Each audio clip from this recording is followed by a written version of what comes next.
20 years കഴിഞ്ഞിട്ട് ഞാൻ ഇല്ല സാർ കോണ്ടാക്ട് ഇല്ല. അപ്പൊ അത് ഞാൻ ഇൻട്രൊഡ്യൂസ് ചെയ്തില്ല സാർ 2005 IT ബാച്ചിൽ പഠിച്ചായിരുന്നു അതുകൊണ്ടാണ് ഞാൻ തുടങ്ങുന്നത്. കാരണം എനിക്കറിയില്ല സാർ ഇപ്പൊ എന്താണെന്നോ എങ്ങനെയാണെന്നോ അറിയില്ല.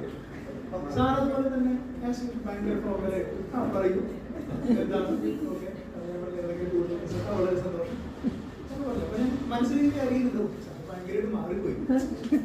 അത് കളിച്ചിരി എന്നൊക്കെ കളിക്കൊടുക്കുക കുട്ടിയുടെ കളിച്ചിരിയൊക്കെ പോയാൽ പിന്നെ സാറിന്റെ കളിച്ചിരി എവിടെയോ പോയി എന്നാണ് വിചാരിച്ചത്. അപ്പോൾ ശരി നോക്കാം എന്തായാലും ഡീറ്റെയിൽസ് ഒക്കെ അയച്ചതായി ഭയങ്കര ഫോർമൽസാണ്. സാറ് തരണം എന്തായാലും സാറ് വരില്ലേ അപ്പൊ സാറൊരു സെക്കൻഡ് പോസ് ചെയ്തു ഉറപ്പായി